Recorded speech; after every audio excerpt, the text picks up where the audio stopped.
Language સ્કિલ્સમાં આપણે punctuation જોઈએ તો પંક્ચ્યુએશન એટલે શું તો કે વિરામ ચિહ્નો, બરાબર. વિરામ ચિહ્નો તમને ખબર છે કયા કયા હોય? આ તમારે એક પોઈન્ટ આવે છે વિરામ ચિહ્નો, ગ્રામરનો એક પોઈન્ટ છે, બરાબર. વિરામ ચિહ્નો કયા કયા પોઈન્ટ છે એટલે વિરામ ચિહ્નોમાં શું આવે? વિરામ ચિહ્નોમાં મેઇન તો પહેલા ફૂલ સ્ટોપ આવે, કોમા આવે, સિંગલ ઇન્વર્ટેડ કોમા આવે, ડબલ ઇન્વર્ટેડ કોમા આવે, બરાબર. પછી હાઇફન્સ આવે, બરાબર. આ બધું પંક્ચ્યુએશન માર્ક્સમાં આવે અને બધાને શું કહેવાય? પંક્ચ્યુએશન માર્ક્સ કહેવાય. આ પંક્ચ્યુએશન માર્ક્સમાં તમે જુઓ, આપણે અહીંયા ડિટેલમાં જોઈએ તો 13.1 જે ચેપ્ટર છે તમારું એ જોઈએ તો punctuation marks are needed to bring clarity to one's writing. એટલે પંક્ચ્યુએશન માર્ક્સ જો તમે તમારા રાઇટિંગમાં ઉમેરો તો એમાં વધુ ચોકસાઈ આવે છે. If a punctuation mark clarifies the text, જો વિરામ ચિહ્નો એ ટેક્સ્ટને વધારે વિસ્તૃત કરતા હોય તો, સાબિત કરતા હોય તો ઇટ મસ્ટ બી યુઝડ, એનો ઉપયોગ થવો જ જોઈએ. ઇફ નોટ, જો ન કરતા હોય તો ઇટ શુડ બી ઓમિટેડ, તો એને દૂર કરવા જોઈએ, બરાબર. Look at these two examples, નીચેના બે ઉદાહરણો તરફ જુઓ. જોઈ શકો છો. Shortly after I received instructions from the managing director. જોજો, આ એક વાક્ય પૂરું થયું છે. શોર્ટલી આફ્ટર પછી કોમા આપ્યું છે. I received instructions from the managing director.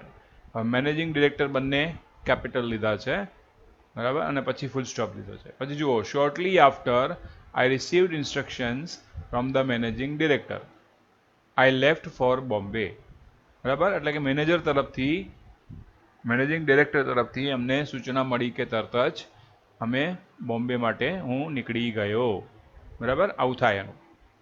The commas are necessary to make the meaning clear. એટલે પહેલું જે છે એ યોગ્ય છે. આ પહેલું જે સેન્ટેન્સ છે, આ જ સેન્ટેન્સ આવે છે જે આ જે કહીએ છીએ શોર્ટલી આફ્ટર, એ સેન્ટેન્સ યોગ્ય છે. આ બીજું જે છે એનો મિનિંગ તો નીકળે છે પણ એનું ઇફેક્ટ પડતી નથી. સમજી ગયા?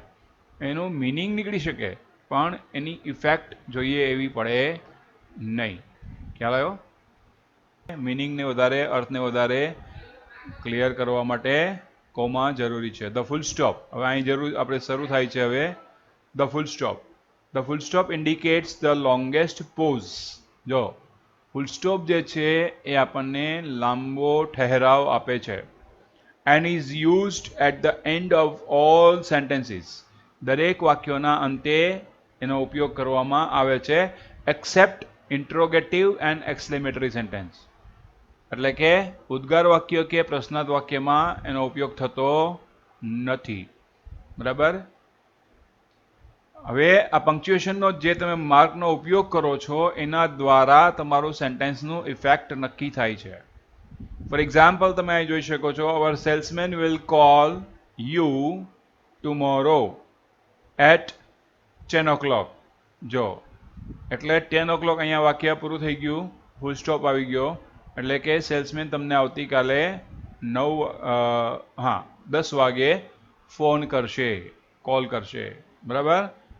હવે માનો કે અહીંયા આપણે કોમા મૂકી દઈએ તો ઇટ મીન્સ કે વાક્ય હજી કંઈક કહેવા માગે છે, આગળ કંઈક કહેવું છે એવું થાય. The resolution was not properly recorded. આ જે રિઝોલ્યુશન છે એ વ્યવસ્થિત રીતે રેકોર્ડ કરવામાં આવ્યું નહીં. It is used after initial or you can say abbreviations, બરાબર. એબ્રિવિએશન એટલે શોર્ટ ફોર્મ્સ. એબ્રિવિએશન એટલે શું? અને શોર્ટ ફોર્મ્સ કહેવાય. ફોર એક્ઝામ્પલ તમે જોઈ શકો છો, પીકે બુદ્ધિરાજા, પવનકુમાર બુદ્ધિરાજા. આ શોર્ટ ફોર્મ્સના અત્યારે બહુ જમાના નીકળ્યા છે. People like to have short forms this time, right. પછી MP, member of parliament. ESQ એટલે કે ઇન્ક્વાયરી. આ બધી મેસેજની ભાષા છે ભાઈ, બરાબર. સમજી ગયા ને? એટલે શોર્ટ ફોર્મ્સ અત્યારે આપણને ઉપયોગ કરવા બહુ ગમે છે. બરાબર. ફોર એક્ઝામ્પલ નો પ્રોબ્લેમ, તો આપણે કાં એનપી કરીએ ને કાં નોપ કરીએ, એવું થાય ને. નોપ પણ કરીએ છીએ, એનો મતલબ ફૂલ ફોર્મ થાય છે નો પ્રોબ્લેમ.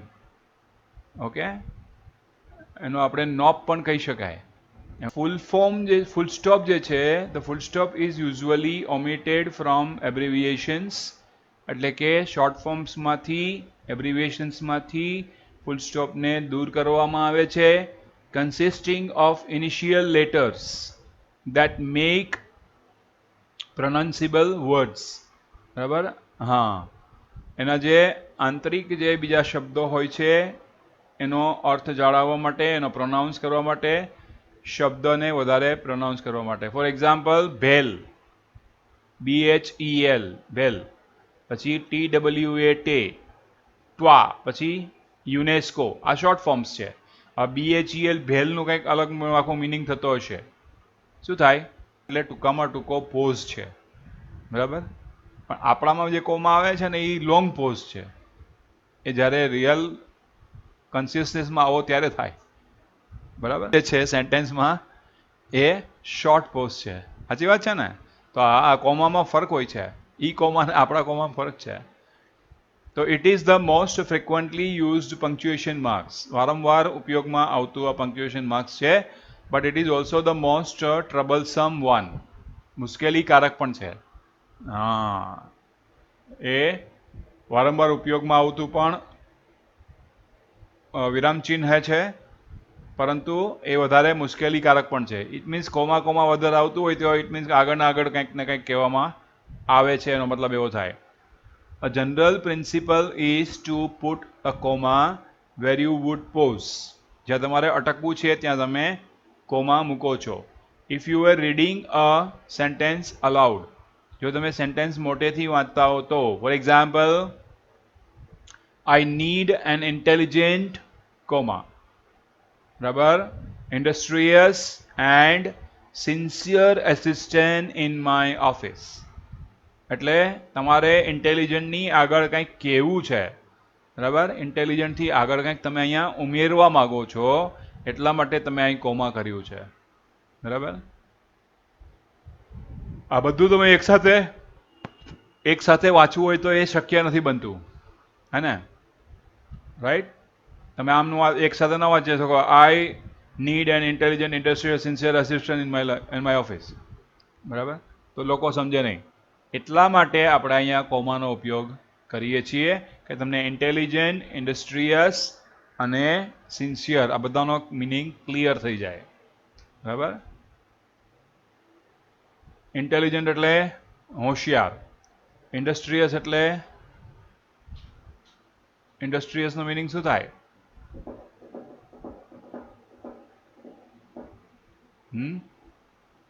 ઇન્ડસ્ટ્રીયસ એટલે ઉદ્યમી. ઉદ્યમી એટલે મહેનત કરવાવાળો, હાર્ડવર્કિંગ. બરાબર. અને સિન્સિયર એટલે ગંભીર, કામમાં ગંભીર હોય એવો. બરાબર. We are enclosing the invoice, bill of lading. જો we are enclosing the invoice એટલે અમે બિલ જોડીએ છીએ. એન્ક્લોઝિંગ એટલે જોડવું. પછી બિલ ઓફ લેડિંગ, જે તમારે બિલની જરૂર છે તે. ઇન્સ્યોરન્સ પોલિસી, બરાબર, વીમાની policy. And a draft bill of exchange. બરાબર. એટલે જે આપણે બદલાવાનું છે એ ડ્રાફ્ટ બિલ પણ જોડીએ છીએ. All classes of people, comma, rich and poor, comma, young and old, comma, high and low, showed great interest in our products. એનો મતલબ દરેક વર્ગના લોકોએ, દરેક વર્ગના લોકોમાં કયા આવી ગયા? તો કે પૈસાદાર અને ગરીબ, યુવાન અને વૃદ્ધ, બરાબર, ઊંચા અને નીચા, એટલે હાઇટમાં નહીં, સ્ટેટસમાં. showed great interest in our products, બધાએ અમારી પ્રોડક્ટમાં રસ દાખવ્યો છે. The results on the whole are quite encouraging. બરાબર. એટલે કે આખું રિઝલ્ટ તમે જુઓ તો એ કેવું છે? પ્રોત્સાહિત કરનારું છે, encouraging. He persisted in spite of our repeated warning in his course. જો એટલે શું કહે છે, અમે એને કીધું છતાં પણ અમારા કોર્સમાં તે વારંવાર પુનરાવર્તન કરે છે. આ વાક્ય મને લાગુ પડે, વારંવાર પુનરાવર્તન કરું ને તો, નહીતર નહીં. બરાબર. પછી a comma is use to set off a noun of address or a phrase in apposition. હવે આ એપોઝિશન છે ને એ એક નાઉન ક્લોઝનો પ્રકાર છે. નાઉન ક્લોઝના પ્રકાર કોઈને ખબર છે? તમે 12માં ભણ્યા હોય કદાચ, તો બાય મિસ્ટેક ભણાઈ ગયું હોય તો 12માં નાઉન ક્લોઝ આવે છે. કોઈને ખબર છે 12માં નાઉન ક્લોઝમાં શું આવે? શું આવે? પહેલો પ્રકાર noun clause subject to the verb, noun clause object to the verb, noun clause apposition, આમાં જેમ કીધું એમ, પછી noun clause subject to be, અને noun clause object to preposition. આ 5 પ્રકાર છે શેના? નાઉન ક્લોઝના. હા, તો એ વસ્તુઓ અહીંયા તમારે આવે છે. અહીંયા તો બહુ ઓછું તમારે અહીંયા છણાવટ છે, વર્ણન છે. આ જે એપોઝિશન આપ્યું છે એની વાત આવી એટલે આપણે આગળ લીધું. એક્ઝામ્પલ જોઈએ તો mister Verma please get this bill sanctioned. બરાબર. Mister Verma please get that bill sanctioned. Mister Verma આપણે એના ઉપર સ્ટ્રેસ કરવાનું છે, પોઝ કરવાનું છે, એને સૂચિત કરવાનું છે, એટલે એના પછી આપણે કોમા લેવું પડે. The meeting was addressed by Mr. L.S. Madhavan and the managing director. એ વારંવાર એવું ઇન્ડિકેશન કરે છે કે તમે આ વર્ડને ઓમિટ કરી શકો છો. એટલે કે તમારે એન્ડ લખવું હોય તો ન લખો તો ચાલે. બરાબર. એન્ડ જે વર્ડ તમારે આગળ લખવો પડે એ ન લખો તો ચાલે. એની બદલે તમે કોમા કરીને સેન્ટેન્સને, વર્ડને આગળ વધારી શકો છો. એસ્પેશિયલી અ વર્બ, ખાસ કરીને વર્બમાં આવું બની શકે. બરાબર. For example, the quality of our products is excellent. જોજો, the appearance, the attractive and the price low. એનો મતલબ શું થાય છે?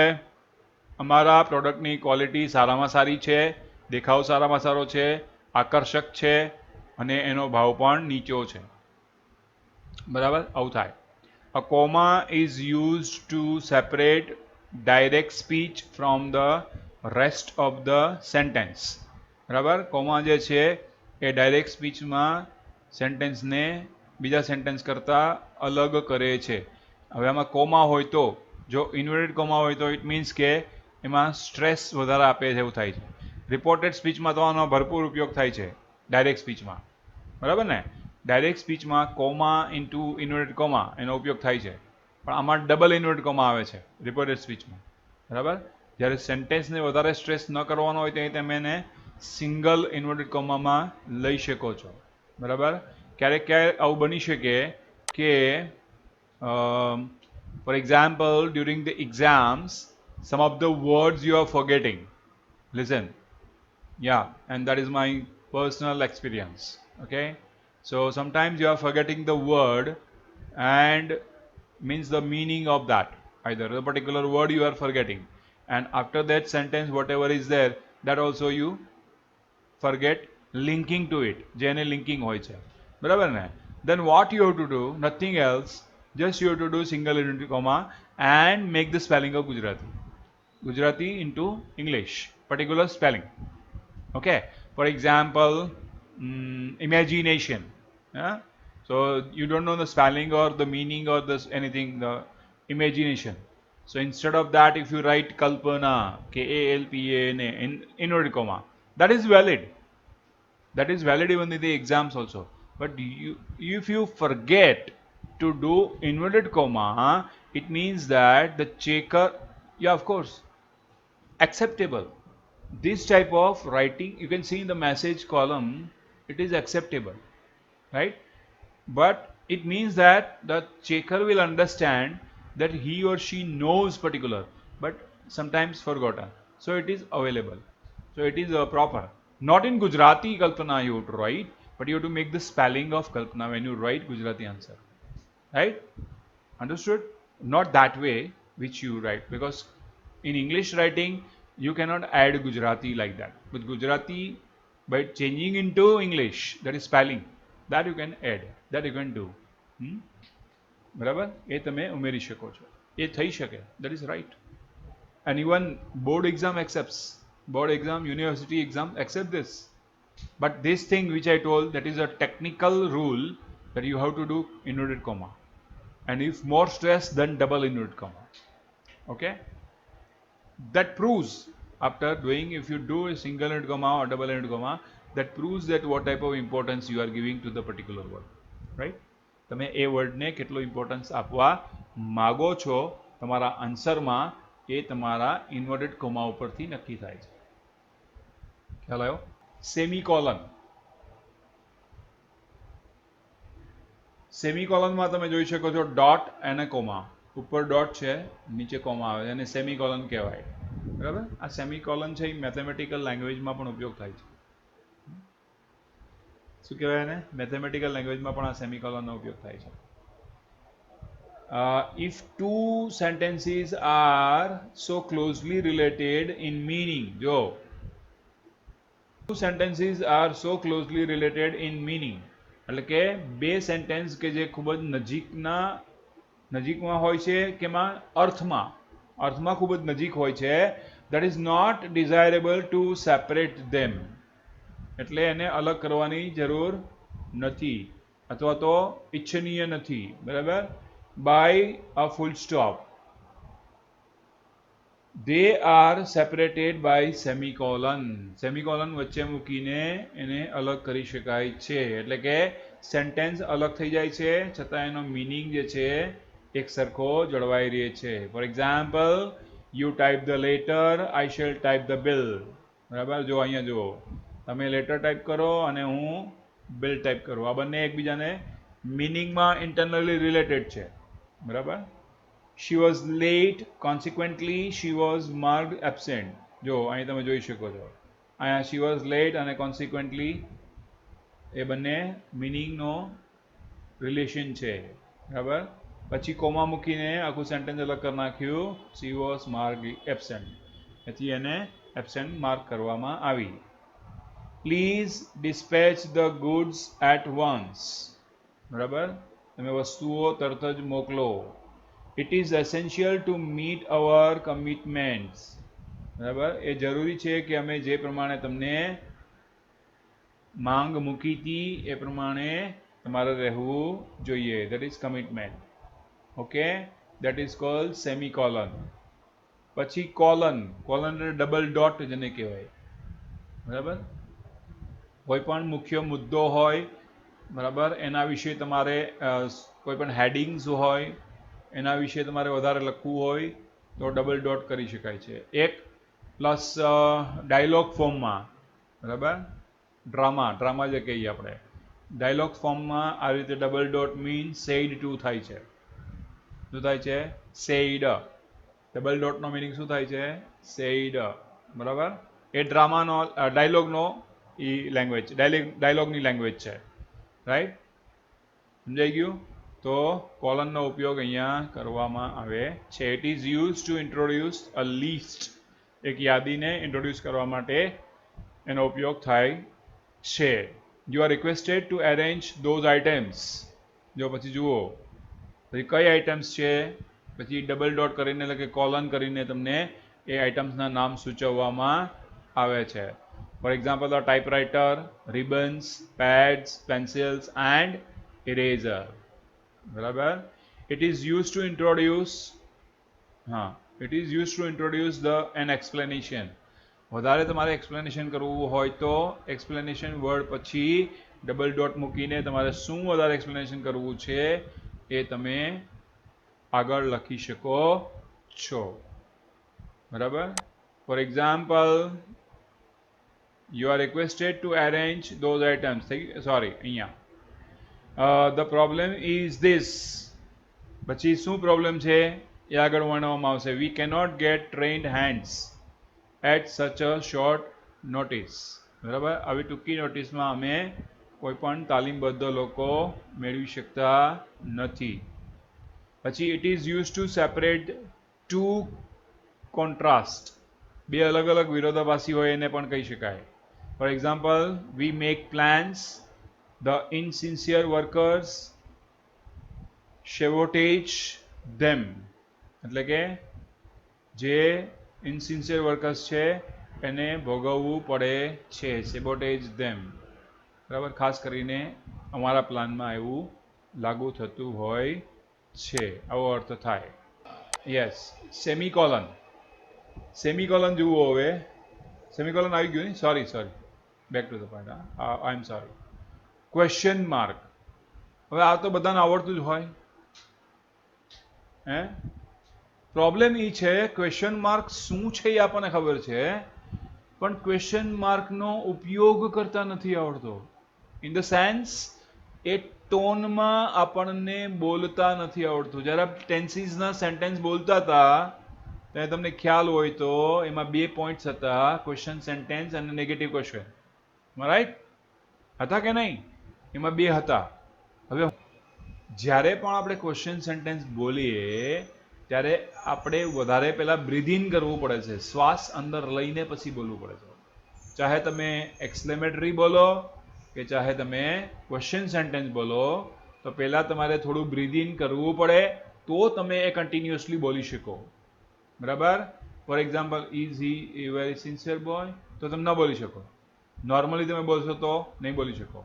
અને તમે ખરેખર એને બોલવા માંગતો હોય તો આમ, is he a very sincere boy. જો સ્લાઇડલી તમારે શું કરવું પડે છે, એમાં બ્રીથ ઇન કરવું પડે છે. બરાબર, સ્લાઇડલી પહેલા બ્રીથ ઇન કરીને પછી તમે એક ધારું તમે બોલી શકો છો, એક એટ અ સ્ટ્રેચ તમે બોલી શકો છો. એવી જ રીતે એક્સક્લેમેટરીમાં બનતું હોય છે. બરાબર, ત્યારે જ એ ક્વેશ્ચનનો સાચો ટોન આવ્યો કહેવાય. બરાબર, હવે આ જ વાક્ય આમ બોલો, is he a very sincere boy question mark, તો આનો કોઈ મતલબ નથી. તો ક્વેશ્ચન સેન્ટેન્સનો કોઈ મતલબ નથી. હા, એટલું ઇન્ડિકેશન થઈ શકે કે આ ક્વેશ્ચન સેન્ટેન્સ છે, પણ તમારા પ્રોનાઉન્સિએશનમાં એ ક્વેશ્ચન આવે નહીં. બરાબર, શોર્ટલી કહેવાનો મતલબ એ છે કે ક્વેશ્ચન માર્ક જ્યાં આવતો હોય એનો ટોન પણ ક્વેશ્ચન જ હોવો જોઈએ. કારણ કે ક્વેશ્ચન હંમેશા પૂછવામાં આવે છે, બોલવામાં આવતો નથી. આ ધ્યાન રાખજો. આ વસ્તુ તમે યાદ રાખશો ને એટલે ઓટોમેટિકલી તમારા ટોનમાં એ આવી જશે. પ્રશ્ન હંમેશા પૂછવામાં આવે છે, બોલવામાં આવતો નથી. તમે એમ કોઈ નહીં, તમે ટીચરને કહેશો સર પ્રશ્ન બોલો, શું કહેશો? પ્રશ્ન પૂછો.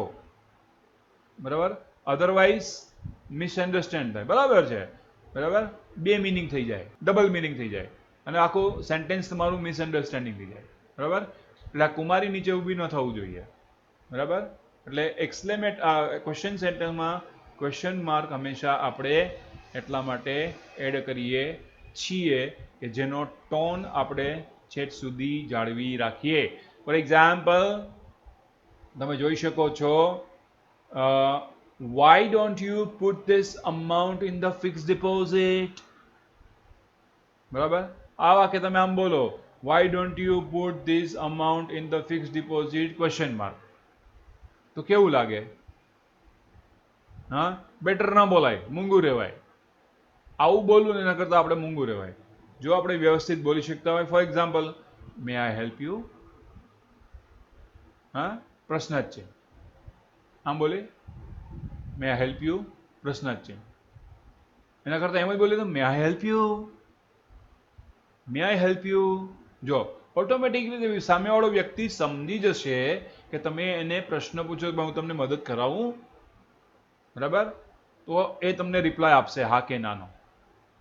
બરાબર, હવે તમે એની સામે એવું પ્રેઝન્ટ કરો, મે આઈ હેલ્પ યુ, પ્રશ્ન જ છે, તો એ શું તમને જવાબ દેશે? શું એ રિસ્પોન્સ આપશે? એ મને કહેશો તમે? કોઈ રિસ્પોન્સ ન આવી શકે. ટૂંકમાં કહેવાનો મતલબ એ છે કે પ્રશ્ન હંમેશા પૂછવામાં આવે છે એટલે એને એ ટોનમાં જ બોલાવવું જોઈએ, તો જ એ તમારો ક્વેશ્ચન સેન્ટેન્સ જે છે કે પ્રશ્ન છે એ ઇફેક્ટિવ બને છે. નહીતર કોઈ એનો મતલબ થતો નથી. જો અહીંયા પૂછે, જો the question mark should never be use after an indirect question. Indirect સ્પીચમાં જ્યારે ફેરવો ત્યારે એ સેન્ટેન્સ એસર્ટિવ થઈ જાય છે, એટલે ફૂલ સ્ટોપ આવી જાય છે. Which grammatically is not a question at all. Grammatically એ ક્વેશ્ચન સેન્ટેન્સ બનતું નથી, પણ ડાયરેક્ટ સ્પીચમાં હોય છે, પણ જ્યારે ઇનડાયરેક્ટમાં ફેરવો છો ત્યારે એ કેવું થઈ જાય છે? એસર્ટિવ સેન્ટેન્સ થઈ જાય છે. બરાબર? અને ક્વેશ્ચન રૂપ જે છે એનું એ છોડી દે છે. અને પ્લસ જે WH ક્વેશ્ચન વર્ડ છે એમાં સંયોજકના રૂપે આવી જાય છે. ડાયરેક્ટ ઇનડાયરેક્ટની વાત કરીએ.